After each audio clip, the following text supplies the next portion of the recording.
I'm Hilda. I'm a Cape Townian. I'm a mum of 5. 2 I've given birth to, 3 not. Each person has an inherent need to want to help. We all have an affinity, whether it's to the elderly or to nature, but mine is to children, especially little ones, because they need they need the protection, especially those that are vulnerable. So that is it makes me come alive when I'm with them. We were volunteering at a children's home in Mufuleni, and our first little one, we were there the day he arrived. And when the policeman placed him in my arms, he was mine, I just knew. And so he came into our foster care first, and it just started from there. It was something that just fulfilled me, and I could see the difference in the children that came as a host mommy, but also in his life, of how he was more settled, he was more sure of himself. I could see the difference, and that's where the journey began. And then it just spiraled from there, went from strength to strength. I had an opportunity to work at a children's home where you bond with children and then they go back. But then I think we need to look at it. I had to look at it then, because I was like, oh my goodness, I've got to say goodbye to this little one. But then to realize and trust the social worker that they've done their work to make sure that the environment is right. And each child needs to actually be with their own family. But what is best for that little one? Yes, they might not live in a big mansion. They might live in a little RDP house or whatever. But if they are stable there, then that's where they belong. And then you must release them. You have to release them, pray over them. That's what we can do, just pray over them and let them go. Children don't want gifts and spoils. They want consistency, they want love, they want to know that you're there for them. Something that biological children in a normal family with a mum and dad, they take that for granted. But these little ones, they don't deserve the knock they've had so early in life.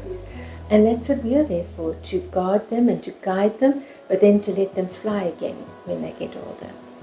We had one little girl that was in our place of safety. I remember that day like yesterday. And it was, my heart went out to this little one. She was so vulnerable and so confused and so scared, and now being with all these different people. And it was just, I had to put myself into her shoes and just realize how brave she is. And I remember that day just sitting and just humming to her and just talking to her and just reassuring her. So much so that she's now my daughter. Well, she was our first place of safety little one. And I know that when I got the phone call, it was as if there was no doubt. This was an emergency. Someone is in need, and that is, you just step up to the plate to do that. And my family rallied around. That was the most amazing thing. They couldn't believe that this little one had been through that. So the compassion in the home was amazing. And we also had a chat with the kids and we also, as adults in the family, because we were a big family, to explain that we have to have understanding. Put yourself in her shoes. And for her, it took a long time to adjust. I must be honest. It took a long time, actually years. But I'm so glad that we persevered with that. There's like a day that it like clicks. And then she's like, she knows because she knows that you are there. You are her mommy and you are her dad. And now I belong. And that's what it is. And and to see them grow from there, and you look back, it's so worth it. But you must be in it for the long run, and not for any, to say, oh, I've fostered or I've taken it. Nothing like that. It's not about us as the adults. It's about that little person, letting them fly one day and giving them the best start to life. Through my own experience, I also work through Badisa. And I think it's very important that you connect with the social worker. And the social workers that I've dealt with have got a compassion, and they have the heart for the children as well. So there automatically is a bond with that. And then to actually journey this, going through to court, which is always daunting just for an adult, but to make it, let the child understand at that young age in plain, simple terms why they're going there. My family is my support system.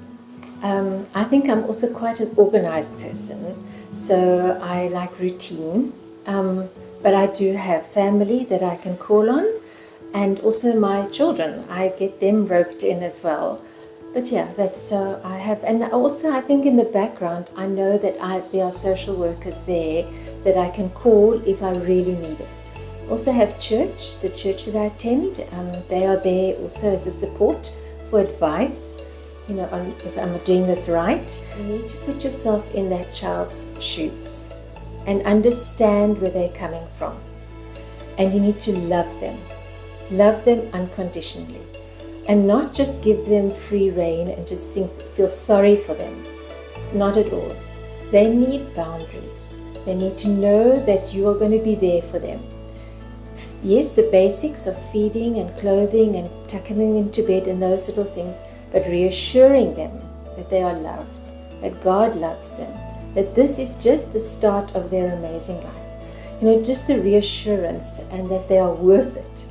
And how, like for us, we've just kept telling our kids, I'm so glad that God allowed you to come into my life.